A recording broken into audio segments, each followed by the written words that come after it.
My name is Gavin Evans, and this is my review of Spy Kids. And this review will have spoilers, so there's your warning. But holy shit, was this a trip down memory lane? This movie was my childhood. I rewatched it so many times, and it was just one of my absolute favorites.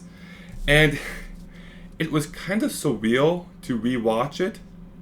It has been such a long time, and I have so many memories of this movie, and I'm happy to say it still holds up.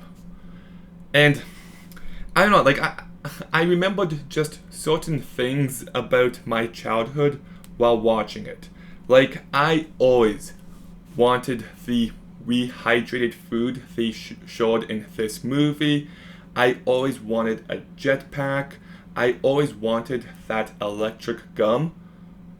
This movie just fueled my imagination as a kid.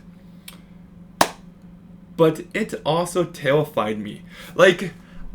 I know this sounds weird to say, but I feel like this movie played a huge role in my love for horror movies.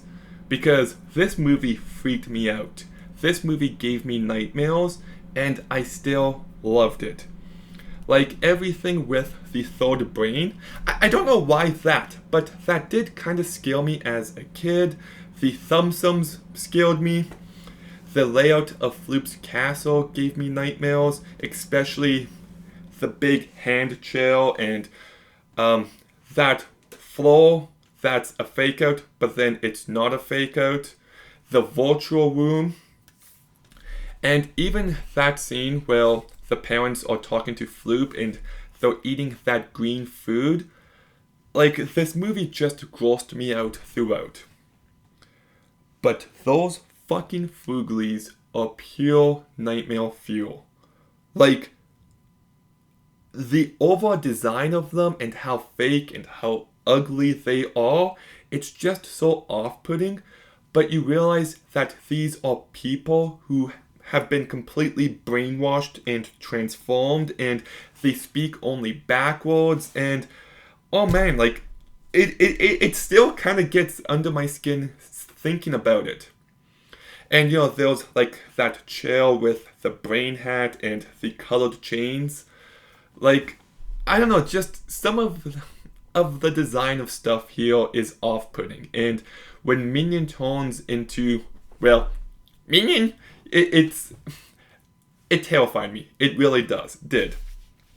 And I actually do love that scene. Well, Antonio Banderas is like, yeah, I can't do this, but you can. Then he gives him the switch to hold on to, and he's like, you fool. And he just lets go. A pretty big gamble there, but still a real badass moment.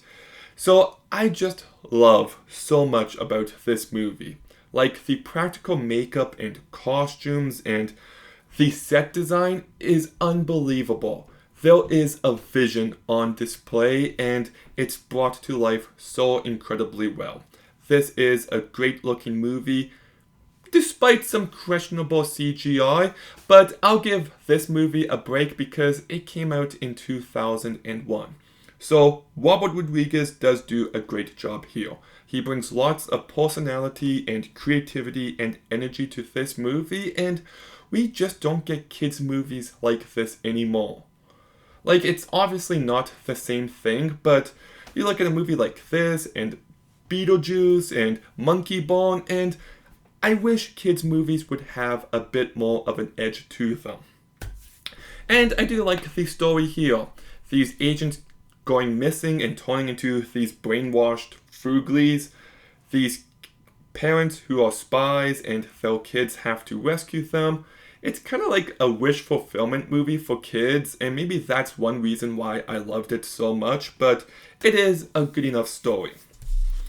But then we get to the performances, and Alexa Pinaviga does a really great job as Carmen.